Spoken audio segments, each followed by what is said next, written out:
नमस्कार, आप देख रहे हैं DW समाचार।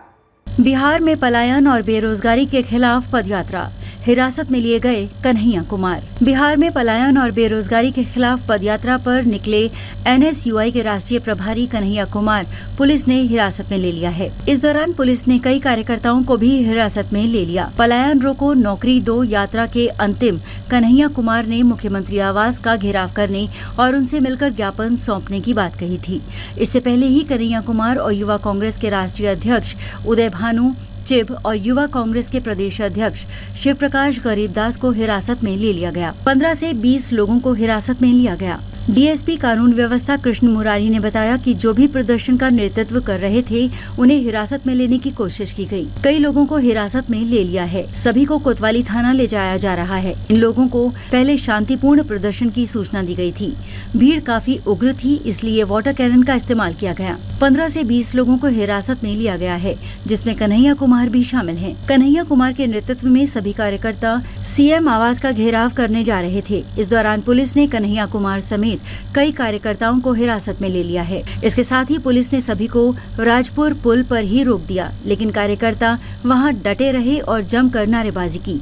इस दौरान कांग्रेस कार्यकर्ता ने जमकर हंगामा किया। कन्हैया कुमार की पलायन रोको नौकरी दो यात्रा में हर दिन कांग्रेस के बड़े नेता शामिल रहे हैं। पिछले दिनों बेगूसराय में नेता प्रतिपक्ष राहुल गांधी पहुंचे थे। वहीं पटना में आज सचिन पायलट इस पदयात्रा में शामिल हुए। एक दिन था वहाँ चुनाव लड़ने की तैयारी है आप? नहीं, एक दिन बेगूसराय में चुनाव लड़ेंगे। हम जानते हैं कि उसमें जो है उत्सुकता है। जी जी जी जी पूछिए पूछिए। आपकी यात्रा में पलायन दो रोजगार नौकरी दो ये वाली यात्रा में सचिन पायलट जी को आप बुला रहे हैं। सवाल बहुत सारे साथियों का था कि तेजस्वी यादव बहुत काफी समय से मुद्दा उठा रहे हैं। पटना में जब आपकी यात्रा हो रही है, आपने तेजस्वी को आमंत्रित किया है यात्रा में? हम किसी को आमंत्रित नहीं कर रहे हैं। करना चाहिए था। किसी को नहीं किए हैं। अगर ये इच्छा है तो आप जान लीजिए। और हमको भी कोई आमंत्रित नहीं किया है, इनको भी कोई आमंत्रित नहीं किया है। यहाँ बैठे किसी भी व्यक्ति को आमंत्रित नहीं किया गया है। ये आमंत्रण और वो तब होगा ना जब मेरे परिवार में लगन होगा। लगन होगा तो आमंत्रण करेंगे सब लोगों का। ये तो संघर्ष है, संघर्ष का मंच है। हम कह रहे हैं कि राहुल जी को भी कोई आमंत्रण नहीं है। जिसको लगता है कि जो है इस यज्ञ में जो है आहुति देनी है, लोग आ रहे हैं।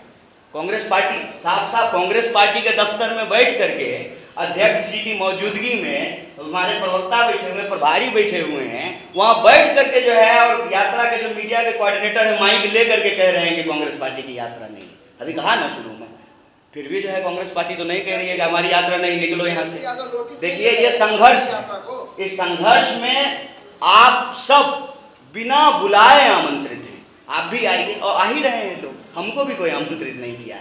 ये हमारी अपनी इच्छा है कि बिहार के लिए कुछ हो रहा है तो हम इसमें शामिल होंगे। जो सैकड़ों पदयात्री चल रहे हैं उनके साथ हम भी आप पलायन बड़ा मुद्दा है, आप बोल रहे हैं कि सबको दरगाह से बाहर निकल के आना चाहिए। बड़े मुद्दे के साथ केसरिया क्यों आपके साथ है? हम तो कह रहे हैं सबको आना चाहिए, सब आए। इन्होंने मुझे चिराग जी पे सवाल पूछा, हमने कहा कि उनको भी शुभकामना है कि वो भी बिहार के लिए अच्छा करें।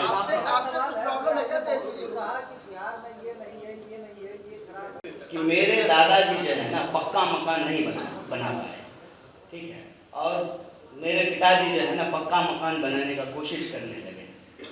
तो जो है ये मेरे पिताजी को कहा है कि क्यों बना रहे हो, तुम्हारा दादाजी तो बना नहीं पाया। क्या इसका उद्देश्य है?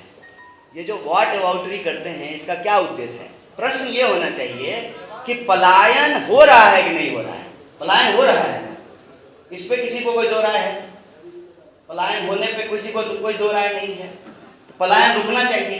जहाँ लोग पैदा हुआ है वहीं उसको। अच्छा तो हम जवाब देंगे, आप जवाब दीजिए। हम जवाब देंगे, आप जवाब दीजिएगा। आप ही दीजिएगा तो हम ही सुन लेते हैं, कोई दिक्कत नहीं। हमको कुछ जो है ज्ञान बुद्धि हो जाएगा, ठीक है। तो पलायन हो रहा है और पलायन रुकना चाहिए, इस पे बिहार में सहमति है, इससे कोई असहमत नहीं है। अब है कि पलायन शुरू कब हुआ? तो शुरू तो कहिएगा तो पलायन तो अंग्रेज के जमाने में शुरू हुआ। गिरमिटिया मजदूर बन करके जो लोग मॉरिशस जाते थे गन्ना काटने के लिए, अभी वहाँ के राष्ट्रपति बन गए। तो पलायन होता रहा है, ठीक बात है। आज जो पलायन हो रहा है और पहले जो पलायन हुआ, इतिहास में पलायन हुआ, और तो महात्मा बुद्ध भी तो चल करके आए थे बिहार। फर्क ये है कि पहले पलायन जो है आप बेहतरी के लिए जाते थे, आज पलायन जो हो रहा है मजबूरी में हो रहा है। एक बहुत बड़ा अंतर है, बहुत बड़ा अंतर है। और ये अंतर जो है ऐसा नहीं है कि ऐतिहासिक काल से कालखंड से चला आ रहा है, ये कुछ सालों की बात है। तमाम दावों के बावजूद, दावे हैं सरकार के कि हमने सड़कें बनाई, बनी हैं सड़कें, पुलें बनाई, बनी हैं पुलें, कह रहे हैं कि स्कूल कॉलेज अस्पताल सब शानदार कर दिया है। तो जब सब कुछ शानदार कर दिया है, कोविड के दौरान में लास्ट जो है डेटा आया था पलायन कि 2 करोड़ का डेटा था, और अकेले बिहार से, बिहार और उत्तर प्रदेश, एक नंबर पे उत्तर प्रदेश है, दूसरे नंबर पे बिहार है। अकेले बिहार से लगभग 70 लाख पलायन जो के बारे में आंकड़ा आया कि लौट करके लोग आए। उसके बाद उन मजदूरों का क्या हुआ, वो कहाँ गए, उनका कोई रजिस्ट्रेशन नहीं है।